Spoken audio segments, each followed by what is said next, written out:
എന്റെ പെങ്ങളെ, ഈമാനുള്ള വഅദ് കേൾക്കുന്ന സഹോദരിമാരെ, നബി സല്ലല്ലാഹു അലൈഹി വസല്ലം തങ്ങളുടെ കാലത്ത് വീടുണ്ട്. മുകളിൽ താമസിക്കുന്നത് മകളും മരുമകനുമാണ്. താഴെ താമസിക്കുന്ന ഉമ്മയും ബാപ്പയും. സാധുവായ ഉപ്പ മരണത്തോട് മല്ലിടുന്നു. യാ ബിൻതി, അവിടുന്ന് ഈ സാധുവായ ഉപ്പ പൊന്നുമോളെ മാടി വിളിക്കുകയാണ്. മോളെ മോളെ എന്നിങ്ങനെ വിളിക്കുന്നു. ഉമ്മ കോടിപ്പടിക്കാരി ചെന്നുകൊണ്ട് ഈ മോളോട് പറഞ്ഞു, നിന്റെ ഉപ്പ മരണത്തോട് മല്ലിടുന്നു, ബാപ്പാക്ക് നിന്നെ കാണണമെന്ന് പറഞ്ഞിട്ടങ്ങനെ കരയുന്നു. ഒന്ന് വാ മോളെ താടോട്ട്, ഉപ്പ പാവമാണ്, നമ്മൾ ഉപ്പാനെ എരി എന്ന് കാണും, ഉപ്പ സക്രാത്തിന്റെ വഴിയിലാണ്. ആ പെണ്ണ് പറഞ്ഞു, ഉമ്മാ, എന്റെ ഭർത്താവ് ജോലിക്ക് പോയിരിക്കുന്നു, എന്റെ ഭർത്താവ് വന്നിട്ട് ഭർത്താവിനോട് ചോദിച്ച് ഞാൻ വരാം ഉമ്മാ. ഉമ്മ പറഞ്ഞു, മോളെ ഈ ഉമ്മ മരിച്ചാലും നീ വരില്ലേ? ഉമ്മ ഭർത്താവിനോട് ചോദിക്കാതെ വരില്ല. ഈ റൂമിൽ നിന്നെങ്ങോട്ടും പോകരുതെന്ന് ഭർത്താവ് പറഞ്ഞു. നിങ്ങളുടെ മരുമകൻ ഫോൺ വിളിക്കാൻ സംവിധാനമില്ല, ഭർത്താവ് വന്നിട്ട് ചോദിച്ചു വരാം. ഉമ്മ താഴോട്ട് വന്നു. ഉമ്മ താഴോട്ട് വരുന്നു. ആ സമയത്താണ് ഈ പാവപ്പെട്ട ഉപ്പ ചോദിച്ചെന്റെ മോൾ, നിങ്ങളുടെ മോള് നിങ്ങളുടെ മരുമകനോട് ചോദിച്ചിട്ട് വരാമെന്നാ പറയുന്നത്, വരുന്നില്ല. ആ ഉപ്പാന്റെ കണ്ണിലൂടെ വെള്ളം ഒഴുകി പോകട്ടെ, അത് നീണ്ട സംഭവം. എന്നേക്കുമായി ഉപ്പ ലോകത്തോട് വിട പറയുന്നു. ഇന്നാ ലില്ലാഹി വ ഇന്നാ ഇലൈഹി റാജിഊൻ. വാഴ കേൾക്കുന്ന പെങ്ങളെ, ഈ ഉപ്പ മരിക്കുന്നു. നാട്ടുകാരൊക്കെ ഒരുമിച്ചുകൂടി, ആങ്ങളെയും മറ്റുമൊക്കെ ഒരുമിച്ചുകൂടി, എല്ലാവരും ഒരുമിച്ചുകൂടുന്നു. സ്വന്തം ചോരയായ ആങ്ങള അല്ലെങ്കിൽ മറ്റു ചോരകൾ കാരിച്ചെന്നുകൊണ്ട്, ഇത്താ യാ ഉഖ്തി യാ ഉഖ്തി യാ ഉഖ്തി, എന്റെ പെങ്ങളെ, നിന്നെയും എന്നെയും ഈ തപ്പന വൃക്ഷത്തിൽ പോയി, ഈ വൃക്ഷത്തിൽ തോട്ടത്തിൽ ചെന്ന് കൊത്തിയിട്ട് നമ്മ വളർത്തിയ ബാപ്പയാണത്, ആ ഉപ്പയാണ് മരിച്ചു കിടക്കുന്നത്. ഇത്താ, ഒന്ന് താടോട്ട് വാ, കുളിപ്പിക്കാൻ എടുത്തു വെച്ചിട്ടുണ്ട്. കഫൻ ചെയ്യുന്നതിന് മുമ്പ് ആ ഉപ്പാന്റെ മുഖം ഒരു നോക്ക് കണ്ടുകൂടെ? നാട്ടുകാരെങ്കിലും വല്ലതും പറയില്ലേ? ഇലാ ഹദ്റത്തിൻ നബിയുൽ മുസ്തഫ, റസൂലുള്ളാഹിന്റെ അരികിലേക്ക് ആ പെൺകുഞ്ഞ്, നാട്ടുകാരെ ഒരു കുഞ്ഞിനെ കുട്ടിയെ വിടുന്നു. യാ റസൂലല്ലാഹ്,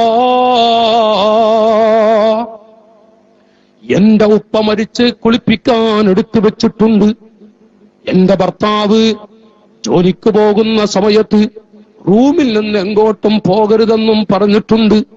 യാ ഹബീബല്ലാഹ്, നബിയേ, ഞാൻ ഒന്ന് താഴോട്ട് പോയി കഫൻ ചെയ്യുന്നതിന് മുമ്പ് എന്റെ പൊന്നുപ്പയുടെ ആ മുഖമൊന്ന് കണ്ട് തിരിച്ചു വരട്ടെയോ നബിയേ? റസൂലുള്ള പറഞ്ഞു, മോളെ, ഭർത്താവ് വന്ന് ചോദിച്ചിട്ടല്ലാതെ നീ താഴോട്ട് ഇറങ്ങരുതേ മോളെ, നീ പോകരുതേ മോളെ. ആ പൊന്നുമോളതാ താഴോട്ടിറങ്ങിയില്ല. ബാപ്പയുടെ ജനാസ എടുക്കുന്നു. ലാ ഇലാഹ ഇല്ലല്ലാഹ്, ലാ ഇലാഹ ഇല്ലല്ലാഹ് കലിമ ചൊല്ലിക്കൊണ്ട് സാധുവായ ഉപ്പയുടെ ജനാസ കൊണ്ടുപോകുമ്പോ ജനവാതിലങ്ങ് തുറന്നു വെച്ച്, വാ അബത്താ, ഉപ്പാ. ഈ സ്വാലിഹത്തായ പെൺകുട്ടി 100% ഭർത്താവിനെ വഴിപ്പെട്ട് ജീവിക്കുന്ന പെൺകുട്ടി, ആ പാവപ്പെട്ട പെൺകുട്ടി ഉപ്പാ, ബാപ്പയുടെ ജനാസ കൺമറയുന്നത് വരെ ഈ മോളങ്ങനെ വിളിച്ചിട്ട് പറയുന്നു, ഉപ്പാ, നാളെ എന്റെ കല്യാണമാണ് എങ്കിൽ ഇന്ന് രാത്രി നിങ്ങളല്ലേ ഉപ്പാ എന്നോട് പറഞ്ഞത്, മോളെ, നാളെ മുതൽ നിന്റെ സ്വർഗം നിന്റെ ഭർത്താവിന്റെ കാലിന്റെ ചുവട്ടിലാണ്, ഭർത്താവ് അറിയാതെ എങ്ങോട്ടും നീ പോകരുത്. ഉപ്പാ, നിങ്ങൾ എന്നോട് പറഞ്ഞില്ലേ, ഞാൻ അത് വഴിപ്പെട്ടതാണ് ഉപ്പാ, എന്റെ ഉപ്പാന്റെ വാക്ക് ഞാൻ അംഗീകരിച്ചതാണ്. ഭർത്താവ് അങ്ങനെ പറഞ്ഞുപോയി. ജനവാതിലങ്ങ് തുറന്നു വെച്ച് ഉപ്പയുടെ ജനാസ നോക്കി കരയുന്നു. ആ ഉപ്പയുടെ ജനാസ കൊണ്ടുപോയി ഖബറിലേക്ക് ഇറക്കുന്നു. ആയിരക്കണക്കായ മലായിക്കത്ത് ഞാൻ കൊണ്ടുപോകാം റൂഹിന് വേണ്ടി തർക്കിക്കുകയാണ്. യഖൂലു ബഅ്ദുഹും ബഅ്ദാ, പരസ്പരം പറയുന്നു, എന്താണ് ഈ മനുഷ്യൻ ചെയ്ത നന്മ?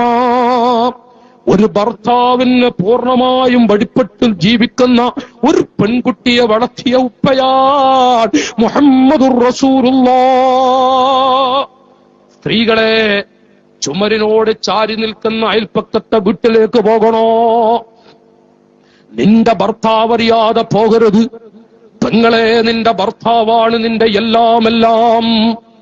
ഭർത്താക്കന്മാരാണ് നിങ്ങളുടെ സ്വർഗവും നരകവും. ഭർത്താവാണ് നിങ്ങളുടെ ഖബറിലെ പ്രകാശവും അല്ലാത്തതും.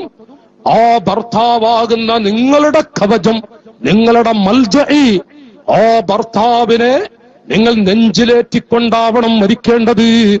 നിങ്ങളുടെ റൂഹ് പിടിക്കുമ്പോ ആ ഭർത്താവ് എന്റെ പെണ്ണ്, അങ്ങേറ്റം സ്നേഹം മഹബത്തുണ്ടാക്കുന്നൊരവസ്ഥ നിങ്ങൾ ഉണ്ടാക്കണമെന്ന് ഞാൻ ഈ സമയം ഓർമ്മപ്പെടുത്തി. മലീമസമായ കാലമാണ്. എല്ലാ മേഖലയിലും വളരെ മോശപ്പെട്ട ചുറ്റുപാടാണ്.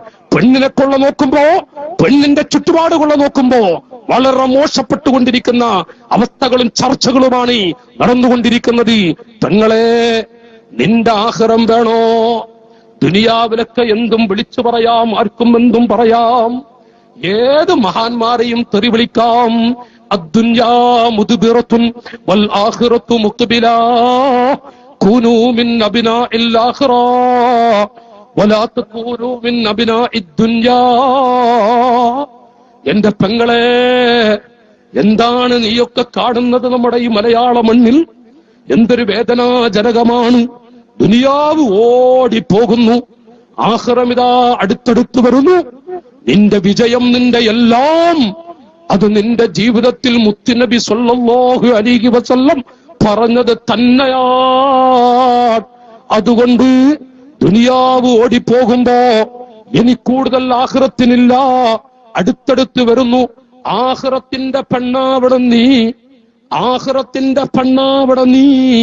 ഈ മദീമസമായ കാലഘട്ടത്തിൽ നീ ദുനിയാവിന്റെ പെണ്ണായിക്കൊണ്ട് അവസാനം ഹയ്യത്തൻ വഅഖറബ, പാമ്പുകളും തേളുകളും വന്ന് കൊത്തിവലിക്കുന്ന ദുർഗതി മോളെ നീ ഉണ്ടാക്കി മരിക്കരുതെന്ന് ഈ വിഷമകരമായ കാലഘട്ടത്തിൽ ഓർമ്മപ്പെടുത്തിക്കൊണ്ട് അല്ലാഹു സജ്ജനങ്ങളിൽ പെടുത്തുമാറാവട്ടെ, സ്വാലിഹീങ്ങളിൽ പെടുത്തി തരുമാറാവട്ടെ. നമ്മുടെ ജീവിതത്തിലൊക്കെ അല്ലാഹു സന്തോഷം നൽകട്ടെ.